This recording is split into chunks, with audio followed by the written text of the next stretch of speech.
Bonjour, je m'appelle Evelyne Joss. Bienvenue sur la chaîne Résilience Psy dédiée à la psychologie. Aujourd'hui, nous accueillons Christophe Fauré pour son dernier ouvrage que je vous montre ici à l'écran, Cette vie et au-delà, avec le sous-titre Enquête sur la continuité de la conscience après la mort, paru chez Albin Michel. Bonjour Christophe. Alors, est-ce que tu pourrais te présenter? Donc, tu es psychiatre, mais est-ce que tu peux nous en dire un peu plus? Ok, bonjour Evelyne et bonjour à toutes et à tous. Merci pour cette invitation. Mais oui, je suis psychiatre, psychothérapeute et j'ai commencé mon chemin dans les soins palliatifs en fait. Après l'épidémie de sida dans les années 80, je me suis vraiment focalisé sur l'accompagnement des personnes en fin de vie et donc en conséquence sur l'accompagnement des personnes en deuil. Et donc j'ai beaucoup travaillé dans des unités de soins palliatifs. Et c'est à ce moment-là, hein, pour plonger directement dans le sujet du livre, que j'ai été confronté au niveau hospitalier, dans les unités de soins palliatifs, donc où des gens mouraient, à différents types d'expériences, que j'appelle les expériences de fin de vie dans le livre, dont on pourra parler plus tard, hein. Et après, lors de l'accompagnement du deuil, il y a eu d'autres expériences, les VSCD, un vécu subjectif de contact avec les défunts, qui m'ont été transmis. Donc vraiment, et également, il y a eu des témoignages, hein, des confidences, même en thérapie ou hors thérapie, de personnes qui avaient fait des expériences de mort imminente. Donc, au bout du compte, toutes ces choses-là se sont invitées, hein, dans ma pratique. J'avais lu évidemment le livre de Raymond Moody que tout le monde a lu, La vie après la vie, dans les années 70. Ça ne nous rajeunit pas vraiment, mais c'était un intérêt qui était resté dans ma tête, mais ça s'est vraiment concrétisé par le fait de le voir arriver dans ma pratique hospitalière, dans ma pratique de consultation. Et donc, j'ai voulu creuser le sujet, hein, pour véritablement voir, me rendre compte qu'il y avait en fait énormément de recherches anglo-saxonnes, américaine et Angleterre qui couvraient ces sujets. Et initialement, pendant le confinement, j'ai écrit un roman qui parle de ces choses-là, qui s'appelle Mourir n'est pas te perdre, hein, toujours chez Albin Michel, qui est vraiment un roman qui parle des VSCD, qui parle des EMI, qui parle de la réincarnation, des choses comme ça. Mais j'osais pas le faire de façon directe. Puis quand le bouquin est sorti, le roman est sorti, j'ai dit à mon éditrice, mais c'est ballot, quoi. Ce qui est dans le livre, ça peut paraître être de la fiction, alors que c'est étayé, quoi. Il y a un support scientifique derrière, et c'est là où je vais proposer d'écrire donc ce livre-là, qui est sorti un an après, et qui, au bout du compte, qu'est-ce qu'il fait, hein? Qu'est-ce qu'il fait? L'objectif, au-delà de la fascination de ces expériences, hein, tu sais bien que tout le monde est un peu fasciné, les EMI, les VSCD, enfin, c'est bien sûr, hein, c'est vraiment en fait fascinant, passionnant, mais ça dit deux choses, il y a deux aspects en fait. Le premier, c'est que ça parle d'abord de la nature de la conscience. Qu'est-ce que la conscience? Est-ce que, parce que le paradigme actuel, c'est la conscience est le produit du cerveau.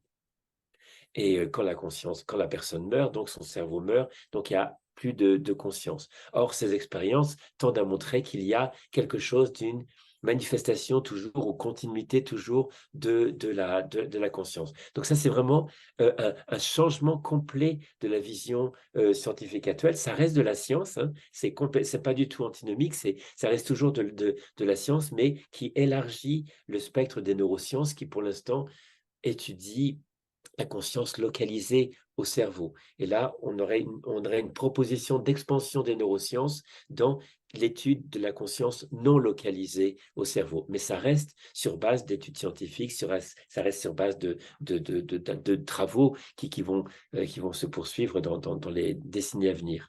Et puis le deuxième aspect, c'est oui, ces expériences sont intéressantes, elles nous disent des choses de la conscience, mais à travers ces expériences, notamment les expériences de mort imminente, il y a en creux, si on regarde bien, il y a des enseignements. Il y a vraiment des choses qui sont vraiment des doigts pointés, des boussoles qui sont proposées, parfois subtilement, hein, parfois implicitement, mais quand on regarde vraiment en détail, j'ai lu des centaines et des centaines et des centaines d'expériences de mort imminente pour le livre, c'est vraiment, se détache vraiment des constantes oui, des constantes qui sont, comme je le disais, autant de boussoles pour nous aider dans notre vie, dans cette vie-là. Hein, et c'est ça qu'on pourra aborder tout à l'heure. Donc, grosse présentation pour présenter, pour, euh, pour poser le sujet. Alors, une toute petite parenthèse, puisque tu as fait allusion à Moody. Il y a sur cette chaîne une interview de Raymond Moody, enfin la conférence qu'il a donnée au premier forum Le deuil et les dimensions invisibles de la conscience. Donc, je renvoie les auditeurs à cette D'accord. vidéo.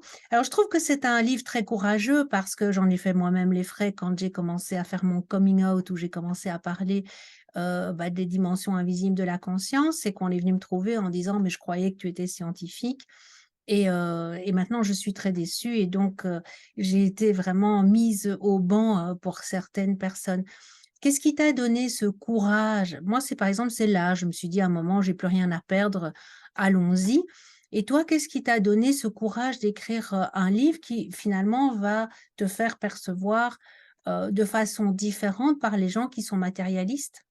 Mais oui, bah c'est une. En fait, l'accueil du bouquin, même par pas tous les scientifiques, mais certains scientifiques et même je parlais récemment avec un docteur en neurosciences hein, qui me disait enfin on explore ces choses-là. Donc l'accueil a été en fait très positif. Il y a bien sûr des gens qui ont dit mais c'est n'importe quoi, mais ça a eu aucune conséquence négative au bout du compte. C'est que des conséquences positives. Hein. Notamment, j'ai fait une conférence sur le sujet à la SFAP. La SFAP, je ne sais pas si tu connais, mais c'est la Société française d'accompagnement et de soins palliatifs. C'est l'organe, la société savante principale qui supervise tous les soins palliatifs en France. Et lors du congrès, et ils ont demandé que je refasse la conférence en ligne. Il y avait des médecins, des infirmières, des soignants de tout poil, et donc des scientifiques. Hein. Et j'ai fait également cette même conférence à l'hôpital universitaire de Genève avec que des médecins, donc des gens qui avaient un background scientifique. Mais qu'est-ce qui ressort?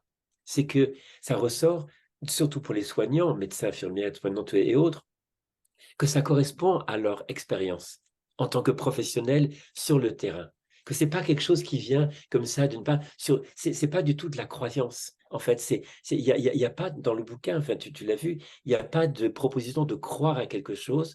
Tout est étayé dans le livre sur des croyances, des articles scientifiques qui ont été publiés dans des grandes revues hein, scientifiques. Donc, c'était, au début, j'avais un peu peur de dire, mais qu'est-ce qu'on va penser? Mais au bout du compte, ce qui ressort, c'est que c'est tellement étayé, c'est tellement vérifiable. Chaque personne peut aller vérifier dans les références du livre et se faire sa propre opinion. Et au bout du compte, le fait d'apporter autant de données, bon, c'est accessible, hein, tu l'as lu, hein, c'est vraiment accessible, mais autant de données donne une assise qui est là. Et je me répète là pour ce dernier point, ça correspond au vécu professionnel de médecins, d'infirmières, de gens qui travaillent directement avec les personnes, soit en fin de vie, soit en deuil. Donc, ce n'est pas quelque chose qui est amené comme ça de nulle part, mais ça met des mots, en fait. Ça met des mots, une clarification, un cadre de compréhension et d'étude à des phénomènes ou des expériences qui surviennent parfois dans les services ou dans les entretiens avec les personnes en deuil, les personnes en fin de vie, et ça donne un contexte qui permet d'offrir juste un cadre de travail au bout de compte. C'est un appel, en fait, à encore plus de recherche scientifique pour systématiser les choses et les rendre de façon de plus en plus claires, au point qu'on sorte complètement de l'idée de croyance, et donc que celui ou celle qui parle de ces choses-là ne soit plus considéré comme, non pas comme des extraterrestres, mais comme des pionniers. En tout cas, pionniers dans les pays francophones. Parce que quand on regarde ce qui se passe dans les pays anglophones, États-Unis, Angleterre principalement, eh bien, on voit que c'est malheureusement beaucoup plus avancé que nous. Me demande pas pourquoi, je ne sais pas, mais en tout cas, il y a il y a des fonds qui sont donnés pour mener des études. Parce que c'est ça au bout du compte, hein. S'il n'y a pas d'études, on dit, bah non, il n'y a pas d'études, c'est pas sérieux. Oui, mais si on dit que c'est pas sérieux, il n'y a pas les financements pour financer les études, et donc il n'y a pas les études. Donc, alors que il y a des financeurs hein, courageux qui financent des études universitaires et qui peuvent donc aboutir à des papiers, des articles scientifiques qui sont publiés, et donc il y a cette dynamique qui s'enclenche, hein. Donc, ça va arriver pour nous, on est un petit peu pionnier là-dessus, avec Stéphane Alix notamment, avec toi, avec d'autres personnes qui travaillons sur ce domaine-là, mais le côté sulfureux va disparaître très, très progressivement, mais ça va se faire. Ça, c'est une évidence, c'est une évidence. On est sur ce chemin-là maintenant. Alors, je voudrais quand même insister, hein, parce que tu l'as dit, mais je le répète aussi, c'est que ton livre est absolument accessible à toutes et à tous, hein. Tout le monde peut vraiment, le Très comprendre, simple. c'est très, très facile à comprendre. Mais effectivement, ce que j'apprécie beaucoup aussi, c'est que tu y mets, de la science, même si cette science est tout à fait accessible, parce que la croyance n'est pas toujours, du côté, que l'on croit, hein. C'est-à-dire qu'effectivement, bah, il y a toutes les personnes qui voilà, qui sont, versés dans tout ce qui est conscience, et la survie de la conscience et puis tous les matérialistes qui pensent qu'ils ont raison, qu'ils détiennent la vérité et que peut-être la croyance est de leur côté aussi. Et effectivement, les universités aujourd'hui s'ouvrent de plus en plus. Moi, je travaille à l'université de Lorraine et dans le site, de Nancy, puisqu'il y a 2 sites, sur l'université de Lorraine, il y a, un département qui ne s'occupe que de ces choses-là et puis en Belgique, il y a évidemment aussi, Oui. l'université de Liège. Donc c'est vrai que c'est important aussi pour, les gens qui nous écoutent de savoir que, de plus en plus ici, que ce soit en Belgique ou en France, des gens s'intéressent à ces questions-là. Alors, quels sont les phénomènes qui viennent contredire cette vision matérialiste? Est-ce que tu peux Et nous les citer, peut-être en développer un ou Ah, 2? peut-être en développer un ou deux parce qu'ils sont assez connus, mais en fait, dans ce livre, j'ai repris l'analyse d'anglo-saxons, hein, ce sont eux hein, vraiment qui ont mis 4 types d'expériences, mais en fait, ils en ont rajouté plus pour essayer de démontrer le propos que la conscience n'est pas le produit du cerveau. Il y a les expériences de mort imminente, les expériences de fin de vie, je vais détailler, hein, les VSCD, vécu subjectif de contact avec un défunt, et il parle également des souvenirs de récits de vie passée provenant de jeunes enfants, hein.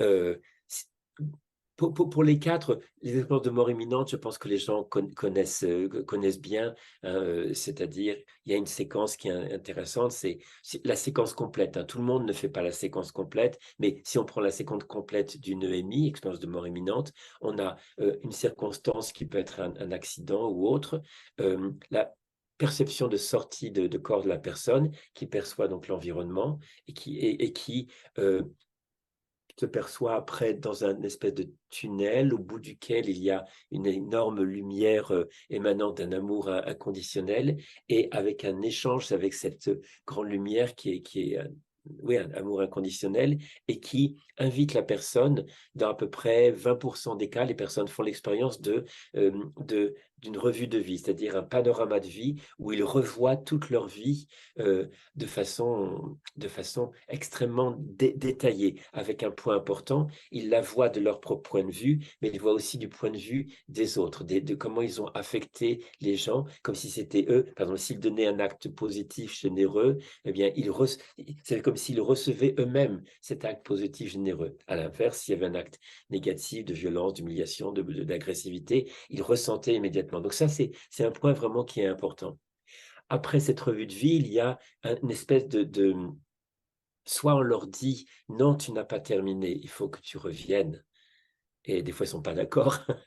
Mais, soit ils perçoivent qu'ils ont encore eux-mêmes des choses à terminer. C'est quoi les choses à terminer? La plupart du temps, dans l'immense majorité des cas, c'est retourner pour des raisons qui sont fondées sur un lien d'amour, quoi. S'occuper d'un enfant, s'occuper d'un parent, accomplir quelque chose qui n'a pas encore été terminé dans cette vie, mais sur un mode bénéfique, bienveillant. Donc, ça met une coloration déjà sur, tiens, notre vie, on y revient avec quelque chose à faire. Et deux, cette idée de non, tu n'as pas fini, laisse supposer que cette vie a un sens. qu'il y a quelque chose à y faire, même si ce sens, elle était oubliée. Beaucoup de gens disent, j'ai su clairement lors de mon EMI pourquoi j'étais sur cette terre, pourquoi je vivais ceci, même pourquoi je vivais ces difficultés, ces épreuves. Mais quand je suis revenu, j'ai oublié. Mais je sais que j'ai su. Et je sais que cette vie a un sens. Et je sais qu'on a quelque chose à faire sur cette vie-là. Donc ça, je parlais tout à l'heure des enseignements. C'est un des enseignements précieux. Même si on n'a pas fait une EMI, c'est quand même, cette vie n'est pas absurde au-delà de toutes les épreuves que l'on peut rencontrer. Et elle aurait un sens et un sens ultime. Et deuxièmement, la dimension d'amour, sagesse, sont des dimensions qui sont essentielles en fait dans une vie, puisque semble-t-il, c'est à l'aune de l'amour qu'on a donné et de la sagesse, connaissance qu'on a pu acquérir, qu'est évaluée une vie accomplie ou pas. Hein. Donc c'est vraiment hyper important à revenir. Donc après, ces gens donc reviennent dans leur corps et parfois en pas bon état du tout. Et après l'expérience, il y a un temps d'intégration. On pense souvent que les EMI, c'est les gens sont aussitôt lumineux et tout. Pas du tout, du tout. Il faut parfois beaucoup de temps, des semaines, des mois, parfois même des années, pour intégrer ce qui s'est passé, parce que c'est une telle transformation à tellement de niveaux qu'il faut vraiment trouver du temps. Et donc, avec des difficultés parfois à en parler, mais il y a des transformations de vie qui vont dans ce sens-là, tu vois, d'ouverture de cœur, choses comme ça. Mais de relations plus apaisées aux autres, de compréhension de l'importance de la connaissance, de travailler sur soi, développement personnel, un autre rapport aussi à tout ce qui est l'ambition, la carrière, des choses comme ça. Mais ce qui est vraiment important, c'est aussi de comprendre que les gens sont dans euh, ont besoin d'être accompagnés parfois. Donc, c'est un vrai appel à la formation des psychiatres, psychologues, psychanalystes, enfin, tous les psys de tout poil, et même les soignants qui travaillent dans ces unités-là ou aux urgences, pour pouvoir accueillir le récit des personnes. Hein. Parce que très souvent, les personnes, on dit, oh, c'est rien du tout, tu imagines, ou les personnes en deuil qui racontent d'avoir perçu un proche décédé, ah, c'est n'importe quoi, c'est une hallucination, c'est toi qui l'as fabriqué parce que tu voulais la rencontrer, etc. Or, on se rend compte que les gens sont blessés, heurtés, qu'une expérience aussi fondamentale pour elles soit balayée comme ça en disant c'est rien du tout, c'est que dans ta tête. Donc, un appel fort à la formation des psys. Il n'y a pas encore de formation qui existe là-dessus formelle, donc c'est un appel à ce que les gens créent des formations formelles hein, pour les psys, pour véritablement pouvoir s'ouvrir. Ils n'ont pas forcément besoin d'adhérer à ce qui est passé, mais ce sont des récits qui existent. Ils existent, ils vont arriver. Et c'est pas juste par rapport aux personnes de le dire, non, il y a une seule façon de les recevoir, c'est n'importe quoi. Non, il y a une façon de les recevoir et d'explorer. Qu'est-ce que ça veut dire? Quel sens ça a pour vous? Donc, véritablement, offrir un contexte, un cadre de réflexion par rapport à ça. Ça, c'est les EMI, c'est très connu. Expérience de fin de vie, c'est un petit peu moins connu.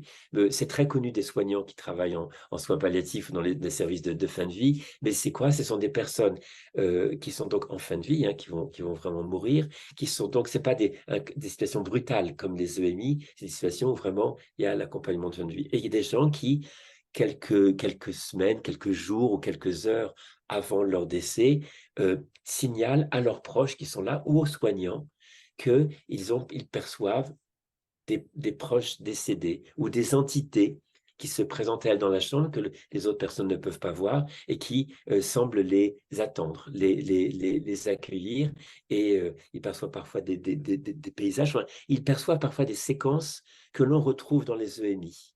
Hein. Dans les EMI, on voit parfois des proches décédés. Dans à peu près 30% des cas, il y a rencontre avec des proches décédés. Dans les expériences de fin de vie, bah, c'est 100%, puisque c'est ça qui se passe. Et il est intéressant de pointer qu'il y a des études qui ont été faites là-dessus, notamment aux États-Unis, par Christopher Kerr, qui a beaucoup publié là-dessus, dans une unité de soins palliatifs à Buffalo, aux États-Unis. et qui a pris soin de ne pas d'étudier des gens qui n'avaient pas de médicaments qui pouvaient altérer la conscience et qui n'avaient pas de pathologie qui pouvaient, des métastases ou des dégradations neurologiques qui pouvaient interférer, générer des hallucinations. Parce que faut pas se tromper. Parfois, les personnes ont des perceptions en fin de vie qui sont des hallucinations, qui sont le produit de problèmes somatiques ou psychologiques. Donc, c'est pas, faut pas, ça peut être les deux en même temps. Hein. C'est pas que des expériences de fin de vie, que des vraies perceptions. Il peut y avoir les deux. Mais tout ça demande à être finement distingué. Mais en tout cas, là encore, c'est énorme pour les personnes de se sentir accueillies dans leur récit par les proches et les soignants. Truc hyper incroyable, c'est que parfois il y a des expériences de fin de vie partagées. C'est-à-dire que la personne raconte quelque chose et soit son proche qui a un lien émotionnel, donc bon, avec des soignants, qui n'a pas de lien émotionnel, qui perçoit exactement ce que la personne est en train de décrire. Ou alors, on a des expériences de fin de vie où il y a des proches et des soignants qui sont présents et qui, au moment du décès de la personne, voient quelque chose se dégager une espèce de lumière et là eux ils sont pas sous médicaments, ils ont pas de maladie, ils sont en pleine santé, il n'y a pas forcément de lien émotionnel fort du soignant, mais qui regarde la même chose et qui regarde les proches. Vous avez vu ça? Et ça, c'est beaucoup plus fréquent qu'on l'imagine. Dans les unités de soins palliatifs, on se chuchote, on se raconte ces histoires-là, mais c'est quand on fait un groupe de personnes soignantes qui travaillent en unité, on se rend compte que, ou même dans une unité de cancérologie, enfin, où des gens ont malheureusement des décès de plus, eh bien, il y a beaucoup de ces histoires-là. Donc, c'est étudié et c'est vraiment absolument passionnant parce que c'est pas du tout dans un contexte, ça survient, quoi. Et ça intéresse. Troisième, qui survient là également, ça s'appelle les VSCD, vécu subjectif de contact avec un défunt.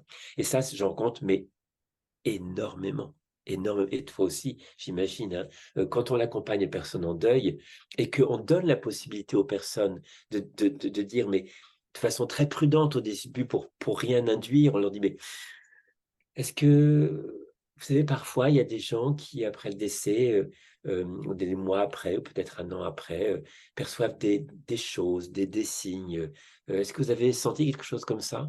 C'est exactement la question que je pose, hein, pour ne pas induire. Et dans à peu près, allez, 40-50% des cas, ce qui est énorme, ce qui est énorme. Hein.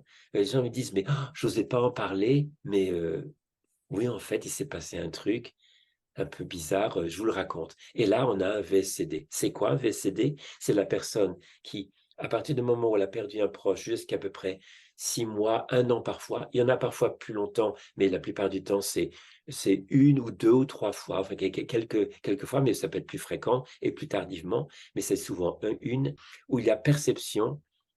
C'est très codifié, hein, notre amie commune Evelyne Elsaesser mène une recherche avec l'université de Northampton, en Angleterre, avec le professeur Chris Rowe, et elle écrit un livre qui s'appelle Vécu spontané avec les défunts. C'est aux éditions Heger, si je me.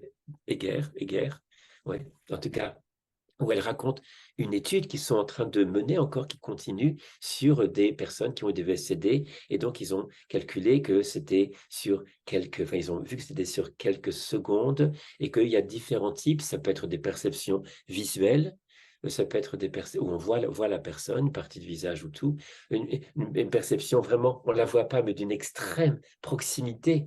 Et c'est pas du tout effrayant, à proximité avec la personne, ça dure quelques secondes, c'est vraiment une espèce de truc d'amour et de soulagement énorme. C'est pas des perceptions auditives, des perceptions olfactives, des perceptions de toucher. Et ça c'est le premier type. Ça peut être aussi des perceptions durant les rêves, mais c'est des rêves qui n'ont pas le caractère compliqué, sophistiqué qu'on retrouve dans les rêves avec toutes les composantes inconscientes et tout. Là, c'est des rêves hyper simples, hyper courts, hyper simples. C'est juste je vais bien. Ou voilà, personne, et ne t'inquiète pas, j'ai retrouvé grand-mère, la grand-mère décédée. Des rêves très très clairs et qui, quand les gens le racontent, leur apparaissent vraiment comme quelque chose qui est très différent qu'un rêve habituel. Hein. Et il y a, donc, dans les rêves, pour les VSCD, ça peut être en plein jour. Hein. ça peut être en plein jour, ça peut être quand la personne ne pense pas forcément à la personne décédée. Et ce qui est intéressant aussi, c'est qu'il peut y avoir des VSCD partagés. C'est-à-dire que la personne perçoit son proche décédé et d'autres personnes qui sont peut-être pas non plus impliquées émotionnellement, l'aperçoivent en même temps. Mais qu'est-ce qui s'est passé? Vous voyez, oh, c'était quoi? Et toutes les expériences partagées sont intéressantes parce que on pourrait dire que la personne en deuil, bon, bah, fabrique l'expérience parce qu'elle est en souffrance. Entre parenthèses, on accompagne des personnes qui sont en deuil et le plus grand désir, par exemple, une maman ou un papa qui a perdu son enfant, c'est de le retrouver. Et pourtant, tous ne font pas de VSCD. Hein. Alors, ça va complètement à l'idée que, oui, mais c'est les gens qui le fabriquent, ils ont tellement envie, parce que comme tout le monde a envie, bah, tout le monde ferait des VSCD. Or, on se rend compte que le désir d'avoir un signe, une communication, ne génère pas le VSCD. Donc, ce n'est pas lié à un mécanisme de protection psychique pour créer l'événement. Et parfois aussi des VSCD qu'on appelle des VSCD d'information, où la personne a une perception de son proche, elle ne comprend pas, alors qu'elle ne sait pas qu'il est décédé, et un coup de téléphone arrive, et elle apprend parfois plusieurs heures ou plusieurs jours après que la personne est décédée, curieusement, à la même heure, au même moment où elle a eu la perception. Donc, comment fabriquer psychiquement une information protectrice, hein, rassurante je suis en lien avec la personne, alors même que on n'a pas de raison psychique de fabriquer un mécanisme de défense puisqu'on ne sait pas qu'on a perdu la personne. Donc ça, c'est toujours très étudié, c'est intéressant. Il y a d'autres VSCD qui sont plus particuliers, qui impliquent tous les phénomènes électriques, des lumières qui s'allument et s'éteignent. Ça peut être des ordinateurs qui s'allument, des télévisions qui s'allument, des stores électriques qui s'allument, des, voilà, des choses avec le téléphone, ce serait trop long de développer. Et il y a un troisième aspect qui est en lien avec des animaux, mais pas tous les animaux, semblerait, sont des papillons, des oiseaux, et toujours des choses connectées avec des plumes. On ne sait pas ce que, c'est pas ce que ça peut être, mais en tout cas, quand on décrit les événements, hein, c'est vraiment ça l'étude d'Evelyn Esselstyn et de Chris Rowe, c'est vraiment, ils décrivent et disent, ben voilà, voilà, là, il y a des récurrences autour de cela. Donc, le VSCD, c'est vraiment un point très intéressant à explorer parce que, là encore, pour l'accompagnement du deuil, ça, si on est formé, si on sait de quoi il s'agit, et donc j'invite les collègues psy qui nous écoutent à se former à ces questions-là pour s'ils accompagnent le deuil parce que c'est vraiment des choses qui sont bénéfiques. Ça a été validé que partager un VSCD, même si le thérapeute ne comprend pas ce quoi il se passe, mais s'il pose des questions en disant qu'est-ce qui se passe, quelle incidence pour vous, qu'est-ce que ça veut dire par rapport au lien, on sait que ça a une aide par rapport au vécu du deuil. Et la quatrième, je vais passer vite, c'est tout ce qui est les récits de jeunes enfants qui raconteraient des vies passées. Ça, s'il y a un seul endroit dans le monde qui vous étudie ça, c'est à l'université de Virginie, dans un département une branche de cette université qui s'appelle le DOPS, DOPS, c'est le Department of Perceptual Studies, et qui a été créé par le Ian Stevenson, qui était psychiatre dans cette université, et qui a répertorié au fil des années, maintenant il est décédé, et c'est un autre pédopsychiatre qui s'appelle Jim Tucker, qui prend le relais de ces investigations.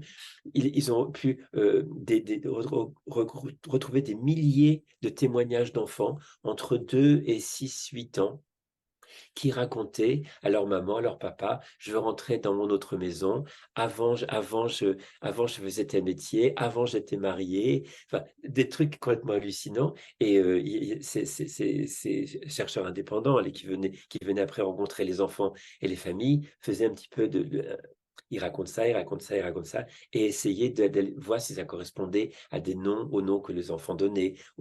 Et sur les 2600 cas qui ont été identifiés, il y a 1700 cas, ce qui est énorme, qui ont été validés, et ça a donné lieu à de grosses publications, même dans des journaux scientifiques de renom, hein, aux États-Unis. Et donc, cette étude est toujours, cette prospection de récits d'enfants est toujours en cours aux États-Unis, et il s'occupe maintenant des témoignages d'enfants occidentaux. parce qu'au début, Ian Stevenson travaillait sur les enfants qui étaient Moyen-Orient, Moyen-Orient, et donc vous disiez, oui, mais ils ont une croyance en la réincarnation, donc ça fait un biais d'études, alors que là, ils sont sur des populations qui sont anglo-saxonnes, américaines, donc essentiellement tradition chrétienne, donc pas d'a priori sur la réincarnation. Donc tout ça est très passionnant. Voilà, grosso modo, les 4 expériences que je regroupe là-dedans. Les anglo-saxons, pour argumenter la continuité de la conscience et la non-localisation de la conscience au cerveau, rajoutent la médiumnité. Mais là, autant les 4 expériences ici sont des expériences qui sont spontanées, autant la médiumnité, ça demande donc l'intervention d'un proche, d'un tiers, avec tous les mécanismes aussi d'enregistrement, de choses comme ça. Et il le rajoute en sachant que la médiumnité est beaucoup plus étudiée dans certains pays, dans certaines universités anglo-saxonnes que ce l'est du tout chez nous. Chez nous, c'est considéré comme n'importe quoi. Mais pourquoi je ne l'ai pas rajouté dans le livre, la médiumnité? C'est parce que je ne voulais pas valider les gens qui n'ont pas d'authentique talent. Il y a des gens qui ont d'authentiques talents, qui ont véritablement la capacité à percevoir les choses, mais il y a beaucoup de gens qui, même s'ils sont animés par le bon cœur, ne créent pas de véritables contacts.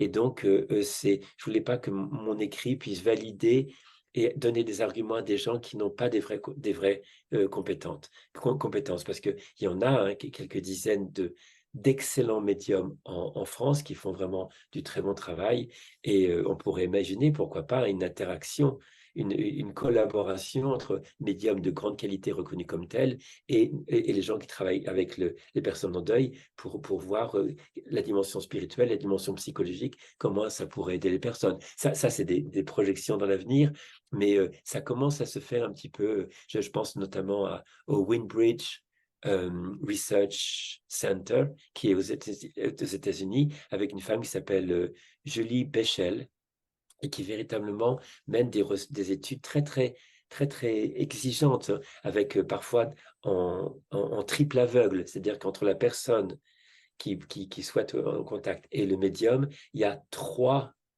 blocs où il ne peut pas y avoir de contact, ni télépathie, ni rien. Donc tout ça, c'est intéressant. C'est des recherches, hein. C'est des trucs à explorer, mais au bout du compte, tout cela mis bout en bout plaide.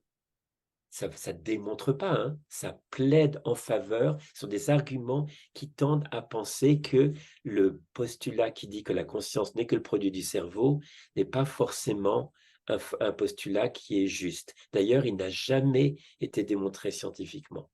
Jamais.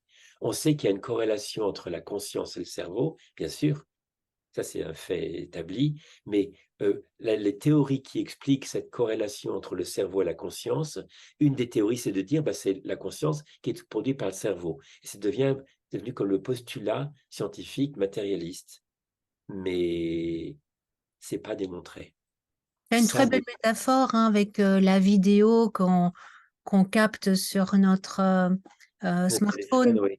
Oui, oui. Hein, c'est parce que là, il y aurait la conscience non localisée et le téléphone, il y a la vidéo qui se manifeste sur le téléphone, mais la vidéo n'est pas générée par le téléphone. Il y a le Wi-Fi qui se manifeste sur le téléphone, donc ce serait l'équivalent du cerveau et de la vidéo, la conscience. Hein. Et si on n'a jamais vu un téléphone de sa vie et qu'on voit une vidéo sur le téléphone, on se dit, waouh, c'est évident que la vidéo générée par le téléphone, parce que quand on arrête le téléphone ou quand on le casse, eh bien, la vidéo disparaît. C'est bien la preuve qu'elle est générée par le téléphone. Mais si tu achètes un autre téléphone et que tu lances la même vidéo, elle vient du cloud, de Wi-Fi, elle se manifeste. Elle n'est pas transférée dans le nouveau téléphone, elle se manifeste. Donc, c'est quelque chose de l'information de la vidéo n'est pas dépendante du cerveau d'un et de l'autre, mais elle est dans le Wi-Fi. Ça explique hein, qu'il y a, elle ne s'est pas réincarnée. Tu vois. La vidéo, c'est pas réincarné dans un autre téléphone. C'est ce qui supposerait quelque chose qui existe vraiment, qui transfère là. Non, c'est beaucoup plus global. En fait, c'est beaucoup plus vaste cette notion de conscience non localisée. Là, on n'a vraiment pas l'espace pour en parler, mais c'est véritablement un point important dans le qui est pointé par ces expériences-là, ça pointe vers ça, conscience non localisée. Alors après, ça ouvre quelle est sa nature, qu'est-ce que c'est exactement, comment elle se manifeste. Enfin, ouais, il y a tout un champ d'exploration. On connaît très bien la conscience associée au cerveau, ça c'est les neurosciences actuelles, c'est avec vraiment, c'est absolument passionnant et c'est vraiment essentiel d'avoir ces connaissances-là. Bah, on va enrichir, hein, comme je disais tout à l'heure, avec l'exploration de, mais qu'est-ce que serait, c'est quoi cette conscience qui ne dépend pas du cerveau pour penser, capter, éprouver des émotions, générer de la pensée, générer de la mémoire, hein, parce que les gens, lors de leur expérience, ils génèrent de la mémoire, ils ont le souvenir de ce qui s'est passé. Donc, qu'est-ce que c'est?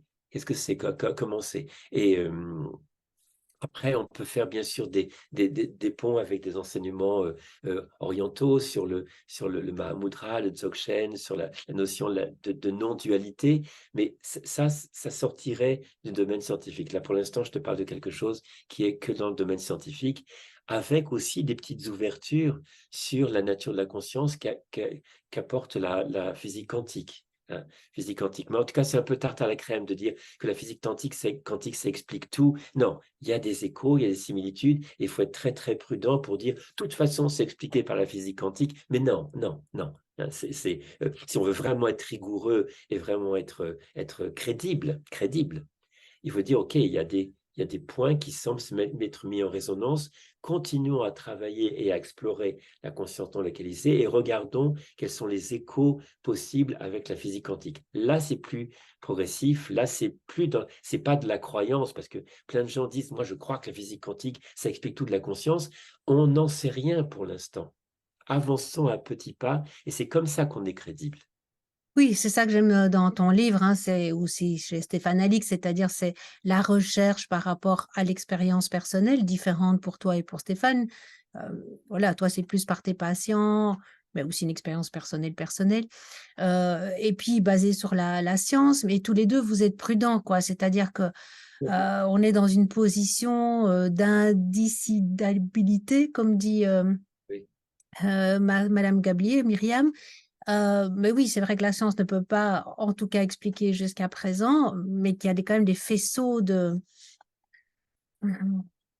d'hypothèses, enfin, qui. Mais tu sais, la science peut pas, euh, la science peut pas expliquer l'amour. On Oui, peut dire, on peut dire ce qui se passe au niveau électrique, au niveau des neurotransmetteurs, au niveau des systèmes hormonaux qui se passent dans notre corps quand il y a de l'amour, une manifestation d'amour, mais on ne sait pas ce que c'est. La science n'explique pas, hein, donc euh, la créativité, la bienveillance, le, la capacité à être ému par une musique ou par quelqu'un ou par un événement ou par la beauté de la nature. Enfin, il y a plein de choses de l'ordre de l'humain qui ne sont pas expliquées par la science. La science, elle fait comme elle peut pour essayer d'expliquer ces choses-là, mais réduire l'éblouissement devant un coucher de soleil, l'intelligence, la créativité à des mécanismes neurologiques ou simplement des réactions chimiques dans le cerveau, mais mon Dieu, que c'est une vision, mais désenchanté. tellement pauvre. Oui, mais et c'est pas juste, oh là là, mais tu veux que ce soit extraordinaire. C'est extraordinaire. Ça l'est. Et notre science, elle est merveilleuse. Hein. C'est vraiment, elle est merveilleuse, notre science, mais là, au point où l'on est dans sa vision matérialiste, quand je dis matérialiste, hein, on est bien clair, hein, c'est pas négatif le mot matérialiste. Matérialiste, ça veut dire qu'il considère que la matière est première, que tout découle de la matière. Hein. C'est pour ça qu'on dit matérialiste. Hein. Ce n'est pas une vision négative. Le mot est une appellation négative, mais là, c'est la conscience, tout découle de la matière. Mais donc, et c'est pas vrai.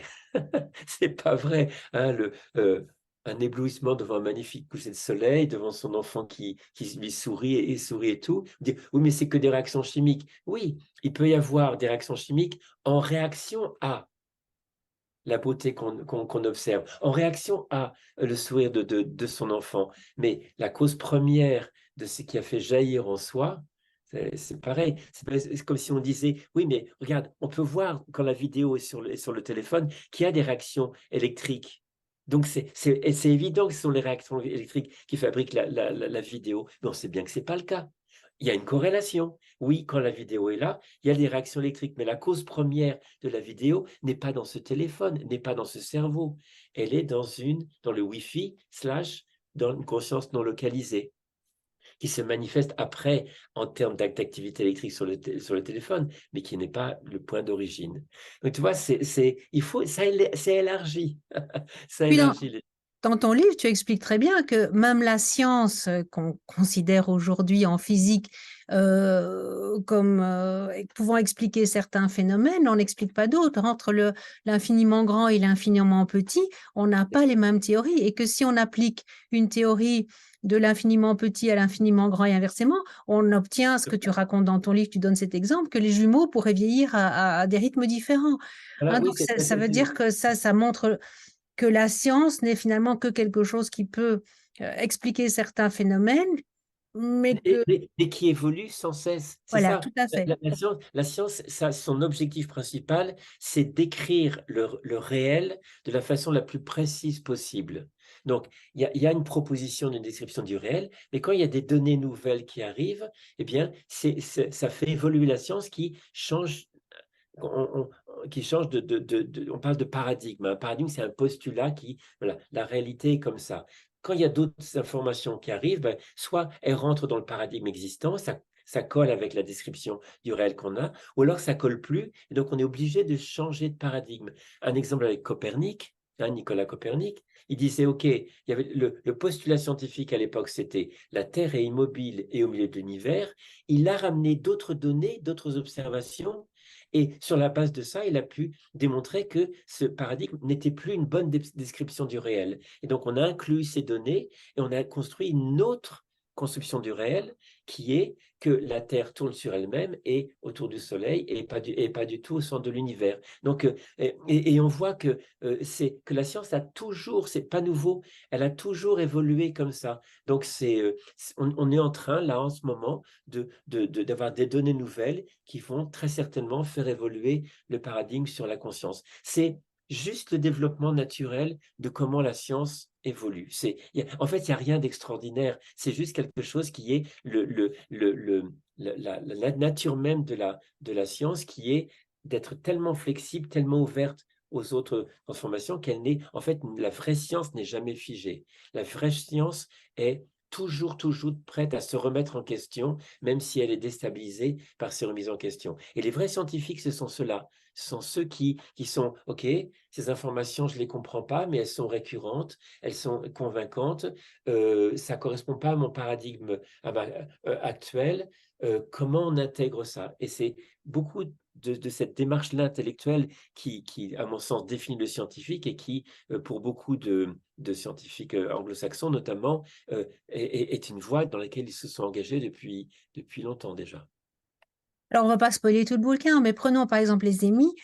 Si je me fais l'avocat du diable, je vais te dire, oui, mais bon, c'est dû au manque d'oxygénation du cerveau, oui, mais c'est parce qu'on produit des endorphines, oui, de toute façon, en fait, c'est une mort clinique et pas une mort cérébrale, donc il y a toujours une activité du cerveau. Qu'est-ce que tu pourrais répondre, par exemple, à ce type Oui. d'argument? On va Alors pas ça, s'étendre.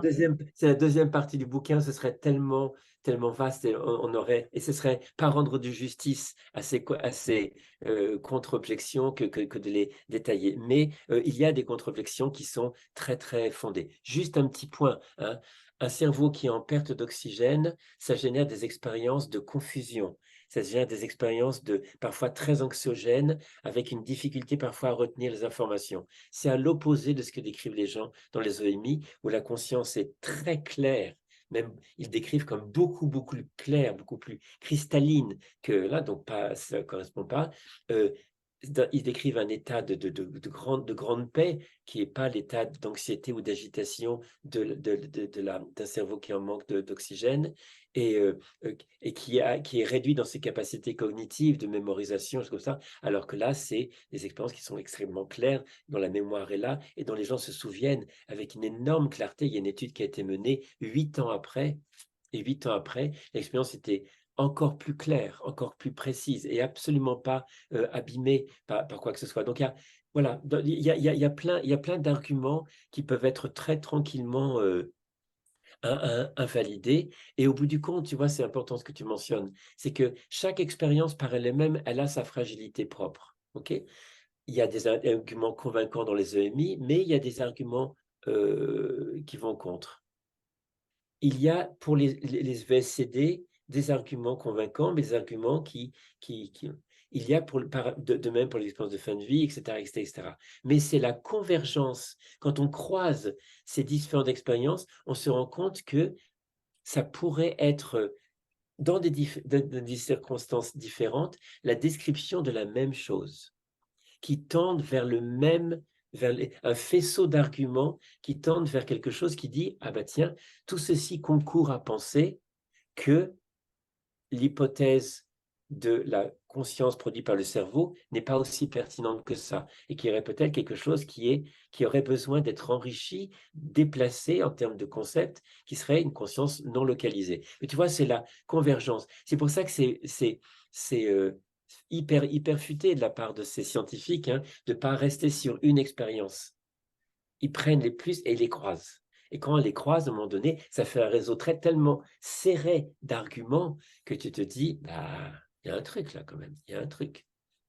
Oui, donc pour ceux qui sont prêts à être bousculés dans leur certitude matérialiste, on peut dire que dans ton livre, tu reprends effectivement tous ces arguments un par un, hein, et que tu démontes par Tranquillement. des données scientifiques. Ouais, ouais, tranquillement, avec, là, j'invite, c'est pas de la pub, hein, le bouquin, mais cette rencontre, mais j'invite vraiment à voir ce que je développe dans la troisième partie, hein, du livre, là, ça ferait trop long à développer, mais toutes les incidences que ça a sur nous. Ça a Oui, des donne-nous incidences, quand même une boussole.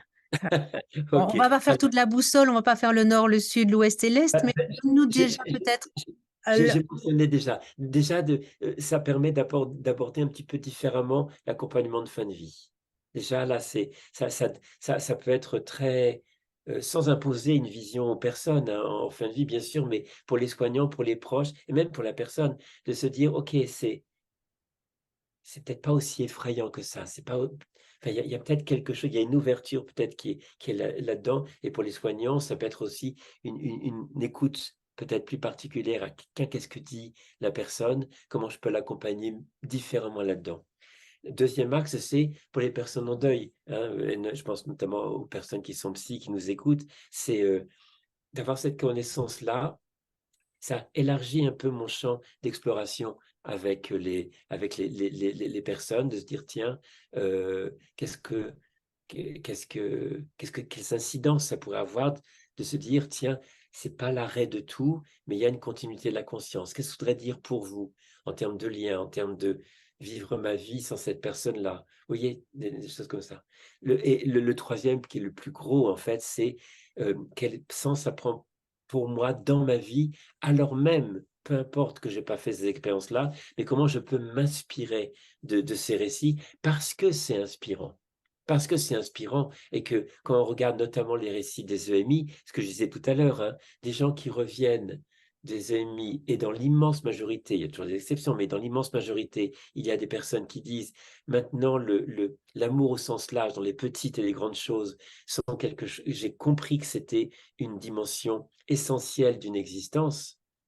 Ben, c'est énorme, hein. Le fait de se dire, j'ai eu conscience, j'ai eu accès pendant mon expérience à la conscience ultime, à l'intelligence ultime, à la connaissance ultime, et qui reviennent, j'ai oublié, mais ça a planté en eux quelque chose qui fait qu'ils ont une appétence pour étudier, pour comprendre eux-mêmes le monde, les rapports avec les autres. Donc ça met une tonalité quand même dans des boussoles justement qui disent, OK, peut-être que des activités devant mon canapé à regarder Netflix tout le temps et à ouvrir rien de ces dimensions dans ma vie, peut-être que tiens, peut-être que je me trompe peut-être un petit peu dans les actes que je donne, dans ce que là où j'accorde mon importance, et sans tout transformer, c'est bien Netflix, hein, il y a des super séries, mais enrichir, hein, ouvrir son idée de tiens, il y a peut-être des dimensions révélés par ces expériences-là,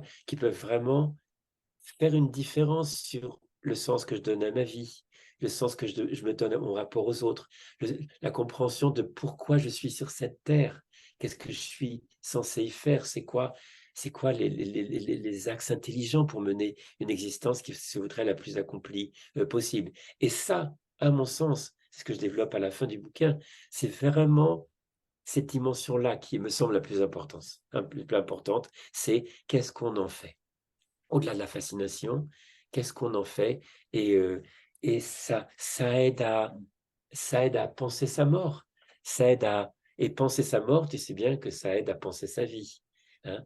Moins peur de la mort, bah, ça peut être aussi moins peur de ma vie, moins peur de la vivre avec courage, avec enthousiasme, avec générosité, avec joie, avec enthousiasme. Tu vois, c'est tout ça qui est rapporté quand même par ces personnes lors de leurs témoignages, notamment des EMI. Donc, c'est inspirant, hein, et c'est vraiment une invitation aussi, le bouquin, à aller directement à la source. Hein. Il y a deux gros sites Internet. Il y a un, c'est VDR, NDERF, hein, mais les références sont dans le bouquin, où vraiment les gens peuvent lire en direct. Les gens déposent leurs témoignages. Et donc, c'est en direct. Puis après, il y a tout un questionnaire qui permet, en regroupant des dizaines de milliers de témoignages, encore et encore et encore, au fil des années, qui permettent justement aux chercheurs d'analyser les témoignages et d'en tirer les récurrences et les enseignements. Donc voilà, c'est ça. Hein. C'est fascinant, ça dit des choses sur la conscience, comment ça répond, comment on s'en inspire dans notre vie. C'est véritablement ça le message que je voudrais faire passer. Est-ce que tu as envie d'ajouter quelque chose pour terminer? Ah ben non, ça, amour et connaissance, c'est les axes. C'est facile à un moment donné. C'est super, on se dit, ah, c'est ça. Bon, bah d'accord, je sais où je vais, j'y vais, je mets ça en œuvre. Voilà. Non, Un tout c'est grand merci en tout cas. Merci beaucoup. Au revoir à tous et merci Evelyne pour ton invitation. Au revoir. Merci Christophe. Et donc pour ton prochain bouquin, on se retrouvera sur cette chaîne YouTube, donc Résilience Psy. Vous avez aimé cette vidéo, pensez à la partager et pensez à faire connaître Résilience Psy. À bientôt pour de nouvelles aventures.